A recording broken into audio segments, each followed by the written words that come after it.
Le Burkina et ses amis célèbrent aujourd'hui le triste anniversaire de l'assassinat du père de la révolution burkinabé.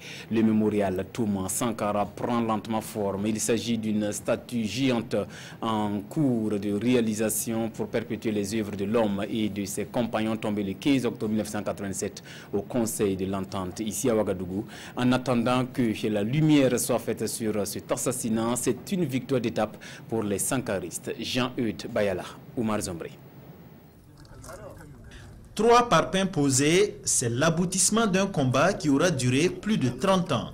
Un combat pour la reconnaissance du père de la révolution burkinabé, Thomas Isidore Sankara, assassiné le 15 octobre 1987 avec 12 de ses compagnons. Aujourd'hui, à cet endroit, ici même au Conseil de l'Entente, sortira de terre une statue du leader de la révolution accompagnée des bustes de ses compagnons. La statue de Thomas Sankara mesure 5 mètres. Voilà.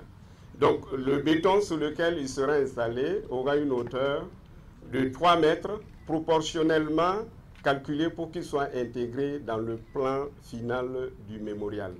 Voilà. Donc ce serait un socle en forme pyramidale à 4 faces. Et il y aura sur chacune des 4 faces du béton 3 visages incrustés.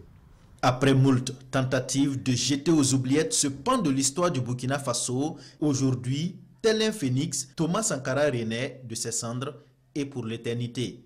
Les 10 rectificateurs de la révolution d'août 83, après des déclarations mensongères et des promesses non tenues, ont tout mis en œuvre pour tenter non seulement de salir la mémoire du président Thomas Isidore Noël Sankara, mais encore de l'errer de l'histoire de la marche radieuse de notre vaillant peuple mature, éclairé et combattant.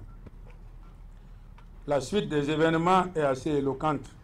Je n'en dirai pas plus.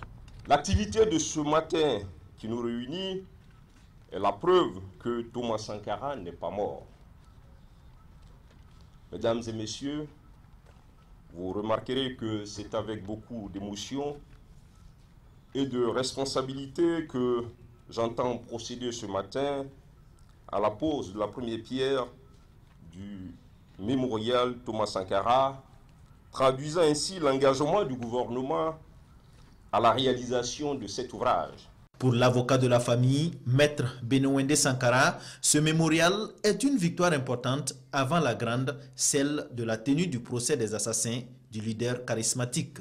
C'est une grande victoire parce que, comme je l'ai dit, c'est perpétuer la mémoire du président Sankara, c'est l'immortaliser, mais c'est aussi permettre aux générations futures de pouvoir se pénétrer de l'ensemble des connaissances et de l'action politique du président Thomas Sankara.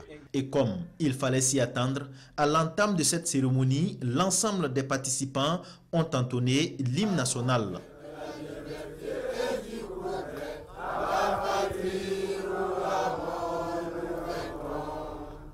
Puis une procession vers la maison Burkina, devant laquelle le capitaine a été abattu. Là, un récit fidèle du dernier témoin de la scène, Alouna Traoré, a été lu aux participants et aux journalistes présents à cette cérémonie de pose de la première pierre de la statue géante de Thomas Sankara. À travers elle, les héritiers du capitaine Sankara veulent ainsi oser inventer l'avenir pour les générations futures.